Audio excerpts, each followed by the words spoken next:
Assalomu alaykum, hurmatli yurtdoshlar. Bugun men juda muhim mavzuni tushuntirib beraman. 23 avgustdan boshlab oddiy xalq hayotiga ta'sir qilishi mumkin bo'lgan keskin o'zgarishlar haqida gaplashamiz. Bu masala faqat tadbirkorlar yoki davlat idoralariga aloqador emas. Bu kommunal to'lov qiladigan, bank kartasidan foydalanadigan, nafaqa, subsidiya, ijtimoiy yordam, kredit, kadastr, jarima yoki davlat xizmatlari bilan ishi bor har bir odamga tegishli. Men sizga vahima qilish uchun emas, tayyor bo'lishingiz uchun gapiryapman. Chunki yangi tartiblar boshlanganda eng ko'p qiynaladigan odamlar odatda hujjatini oldindan tekshirmagan, qarzdorligini bilmagan, SMS ogohlantirishlarga e'tibor bermagan, keyin ko'raman deb yurgan fuqarolar bo'ladi. Shuning uchun videoni oxirigacha ko'ring. Hozirdanoq kanalga obuna bo'ling, like bosing, chunki men bunday muhim o'zgarishlarni sodda tilda tushuntirib boraman. Avval qanday edi? Ko'p maqsadlar amalda qo'l bilan yurardi. Masalan, kommunal qarzingiz bo'lsa ham ayrim joylarda bir muddat ogohlantirish berilardi. Keyin navbatdagi oyga o'tib ketardi. Davlat xizmatlarida hujjat yetishmasa, odam idora yurib, tanish bilishdan so'rab qayta topshirib yurardi. Ijtimoiy yordam yoki subsidiya masalasida ham ayrim ma'lumotlar alohida bazalarda turgani uchun tekshiruv sekin bo'lardi. Bank kartalaridagi pul o'tkazmalari, jarimalar, soliq yoki kredit majburiyatlari ham ba'zan kechikib ko'rinardi. Endi nima o'zgaryapti? Asosiy o'zgarish shundaki, ko'plab jarayonlar elektron bazalar orqali avtomatik tekshiriladigan bo'lyapti. Ya'ni odamning kommunal qarzi, kadastr ma'lumoti, doimiy yashash manzili, daromadi, rasmiy ish joyi, pensiya yoki nafaqa olishi, bankdagi ayrim operatsiyalari, jarimalar va boshqa majburiyatlari bir-biri bilan ko'proq bog'lanadi. Bu nimani anglatadi? Agar oldin hech kim ko'rmaydi, keyin to'layman, hujjatim eski bo'lsa ham yuraveradi degan qarash bo'lgan bo'lsa, endi bunday beparvolik odamni kutilmagan muammoga olib kelishi mumkin. Men bu yerda eng muhim narsani ta'kidlayman. 23 avgustdan keyingi o'zgarishlarning eng katta ta'siri birdaniga hammaning cho'ntagidan pul olib qo'yilishida emas, balki nazoratning kuchayishi, ma'lumotlarning solishtirilishi va xizmat olishda tartibning qat'iylashishida bo'ladi. Ya'ni siz biror xizmatga borganingizda sizda qarzdorlik bor, ma'lumotingiz mos kelmayapti, manzilingiz boshqa chiqyapti, daromadingiz bo'yicha qayta tekshiruv kerak, hujjatingiz yangilanmagan degan javoblarni ko'proq eshitishingiz mumkin. Birinchi yo'nalish kommunal to'lovlar va qarzdorlik. Eng ko'p odamga ta'sir qiladigan masala shu. Elektr energiyasi, gaz, suv, issiqlik, chiqindi to'lov bo'yicha qarzdorliklar elektron tizimlarda aniqroq ko'rinadi. Oldin kimdir to'lov qilgan, lekin kvitansiyani yo'qotgan, to'lov tizimida noto'g'ri shaxsiy hisob raqamini kiritgan, uy egasi boshqa, yashovchi boshqa bo'lgan holatlar ko'p uchrardi. Endi bunday xatolar tezroq yuzaga chiqadi. Masalan, siz ijarada yashaysiz. Uy egasi kommunalni o'zim to'layman degan, siz esa har oy pulni unga berib kelgansiz. Lekin u pulni vaqtida o'tkazmagan bo'lishi mumkin. Natijada shaxsiy hisobda 600 ming so'm yoki 20 million so'm qarz chiqadi. Siz esa gaz yoki elektr bilan muammo bo'lganda bilib qolasiz. Shuning uchun men har bir odamga aytaman. Kimning nomida bo'lishidan qat'i nazar, yashayotgan uyingizning elektr, gaz, suv hisob raqamlarini tekshiring. Agar imkon bo'lsa, to'lovni o'zingiz elektron ilova orqali qiling va chekni saqlang. Yana bir misol. Oilada ota-onaning nomida eski hovli bor. Farzandlar shaharda ishlaydi. Hovlida hech kim yashamaydi deb o'ylashadi. Lekin minimal to'lovlar hisoblagich ko'rsatkichlari, xizmat haqlari yig'ilib boradi. Bir kuni kadastr, meros, sotish yoki boshqa hujjat ishida qarzdorlik chiqib qoladi. 200 ming so'mlik masala vaqtida tekshirilmagan uchun keyin 2 million so'mlik muammoga aylanadi. Shuning uchun bo'sh turgan uy, dala hovli, meros uy, eski xonadon bo'lsa. Albatta shaxsiy hisoblarni tekshirtiring. Ikkinchi yo'nalish ijtimoiy yordam, nafaqa va subsidiya. Bu yerda ham ehtiyot bo'lish kerak. Davlat yordamining maqsadi haqiqatda muhtoj oilaga yordam berish. Shu sababli oilaning daromadi, mulki, avtomobil, uy joyi, rasmiy ish joyi, pensiya yoki boshqa tushumlari tekshirilishi mumkin. Oldin ayrim odamlar men ishlamayman deb ariza bergan, lekin kartasiga muntazam pul tushgan. Kimdir norasmiy ishlagan, kimdir nomida mashina bo'lgan, kimdir boshqa manzilda yashagan. Endi bunday ma'lumotlar ko'proq solishtiriladi. Masalan, bir oilada ona bolalar nafaqasiga ariza beradi. Arizada daromad yo'q deb ko'rsatiladi. Lekin turmush o'rtog'ining kartasiga har oy 4-5 million so'm tushib turadi. Bu pul ish haqi bo'lmasligi mumkin, qarindoshdan yordam bo'lishi mumkin. Lekin tizim buni qo'shimcha tekshiruvga sabab deb ko'rishi mumkin. Shunda ariza rad etilishi yoki qo'shimcha hujjat so'ralishi ehtimoli bor. Demak, pul tushumlaringizni izohlashga tayyor bo'ling. Agar bu qarz qaytarilishi bo'lsa, tilxat yoki yozishmalarni saqlang. Agar bu aliment bo'lsa, hujjatini ko'rsating. Agar bu qarindosh yordami bo'lsa, tushuntirish xati kerak bo'lishi mumkin. 3-yo'nalish bank kartalari va pul o'tkazmalari. Men bu masalada odamlarni alohida ogohlantiraman. Hozir ko'pchilik kartadan kartaga pul o'tkazadi. Qarz beradi, savdo qiladi, buyurtmalada xizmat ko'rsatadi. Lekin har kuni katta miqdorda pul kirib chiqsa, bank yoki tegishli tizimlar bu operatsiyalarni aniqlashtirishni so'rashi mumkin. Bu hamma darrov jazolanadi degani emas. Lekin sizning operatsiyalaringiz tushunarli bo'lishi kerak. Masalan, bir ayol uyda pishirib sotadi. Har kuni kartasiga 1000, 100 000, 200 000 so'mdan pul tushadi. Oy oxirida takcha 10 million so'm aylanma bo'ladi. Agar bu faoliyat muntazam bo'lsa, uni rasmiylashtirish masalasini o'ylash kerak. Chunki ertaga bank savol bersa, bu nima pul deb so'rasa, sizda izoh bo'lishi kerak. Yoki bir yigit telefon olib sotadi. Kartasidan har oy 30 million so'm aylanadi, lekin rasmiy daromadi yo'q. Bunday holatda muammo chiqishi ehtimoli yuqori. 4-yo'nalish. Davlat xizmatlari va hujjatlar. Endi ko'plab xizmatlarda pasport yoki ID karta, jashr, kadastr raqami, telefon raqami, elektron imzo, bank rekvizitlari bir-biriga mos bo'lishi muhim. Oldin odamning telefon raqami boshqa birov nomida bo'lsa ham ko'p joyda ishlayverardi. Endi SMS tasdiqlash, shaxsni aniqlash, kabinetga kirish masalalarida qiyinchilik tug'ilishi mumkin.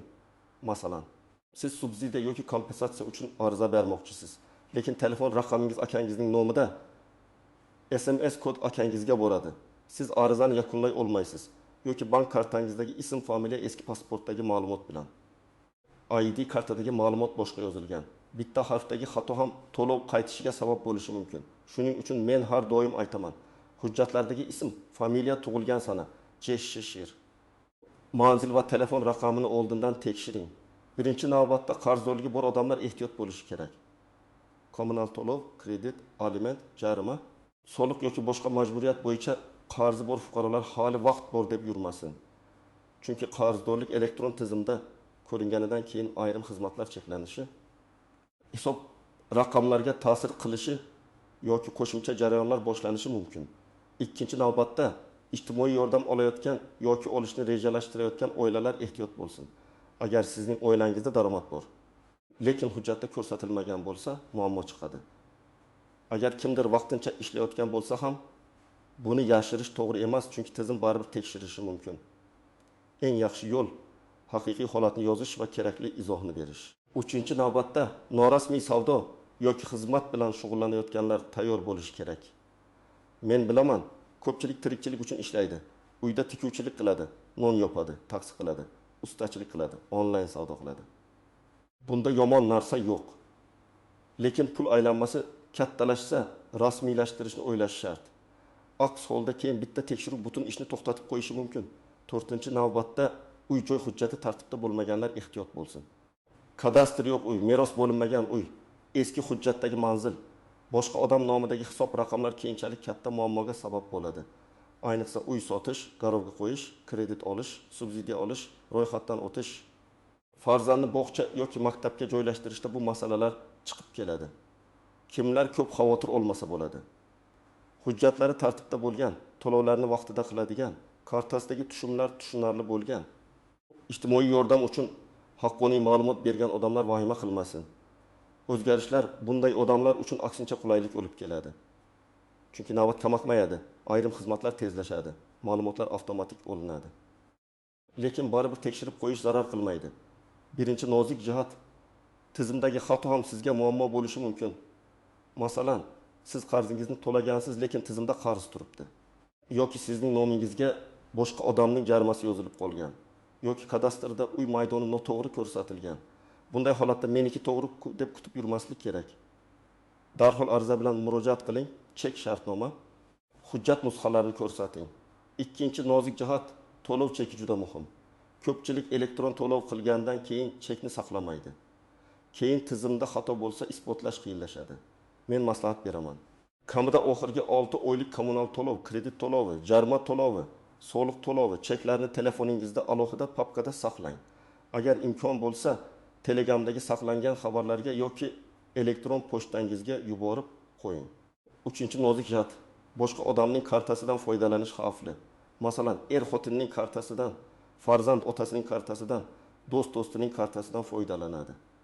Bu kundalik hayotda oddiy ko'rinadi. Lekin tekshiruvda tushuntirish talab qilinishi mumkin. Ayniqsa katta pul tushumlari bo'lsa, karta egasi javob berishi kerak bo'ladi. Shuning uchun har kim o'z kartasidan foydalangani ma'qul. 4-nozik jihat yashash manzili.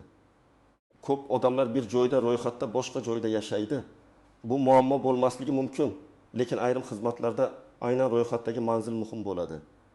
Masalan, ijtimoiy yordam, maktab, bog'cha, tibbiy xizmat, subsidiya, mahalla xulosasi, kommunal hisoblar shu manzilga bog'lanadi. Shuning uchun ro'yxat va haqiqiy yashash joyingiz o'rtasidagi farqni oldindan biling.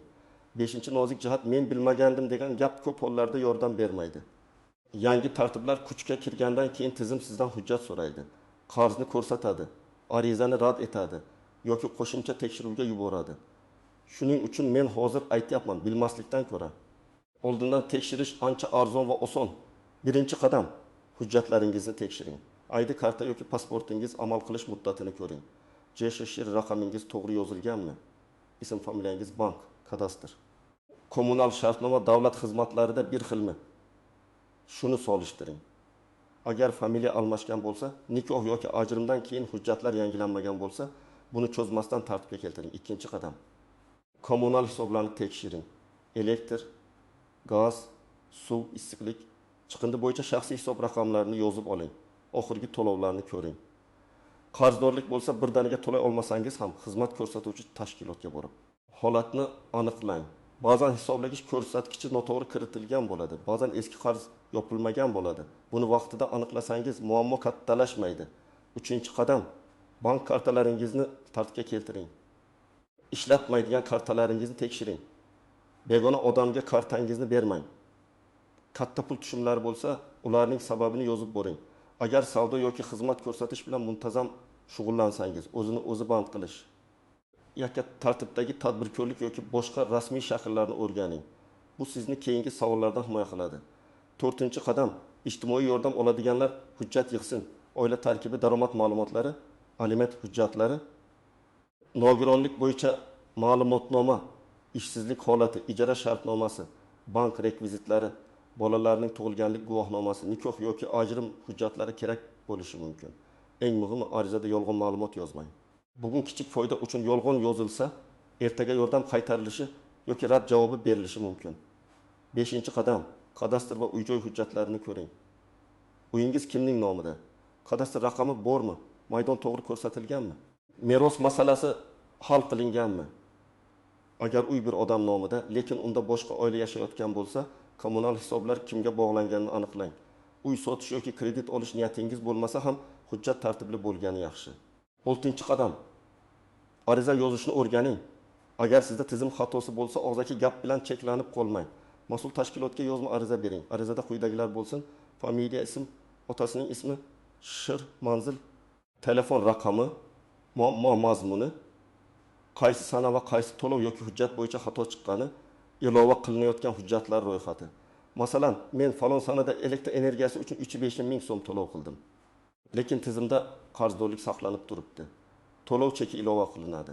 Ma'lumotni qayta tekshirib, qarzdorlikni to'g'rilashingizni so'rayman deb yozing. Mana shunday aniq ariza tezroq natija beradi. 7-qadam. Rasmiy manbalardan tekshiring. Har xil Telegram kanallarida vahimali xabarlar ko'p bo'ladi. Kimdir hammaning kartasi bloklanadi deydi. Kimdir nafaqalar to'xtaydi deydi. Kimdir qarzi borlar darrov jazolanadi deb odamlarni qo'rqitadi. Men sizga ekspert sifatida aytaman. Har bir xabarni rasmiy tashkilot, davlat xizmatlari markazi, bank, kommunal korxona yoki tegishli idora orqali tekshiring. Vahima qarorni noto'g'ri qabul qilishga olib keladi. Demak, 23 avgustdan keyingi asosiy o'zgarishlarni men uchta so'z bilan tushuntiraman.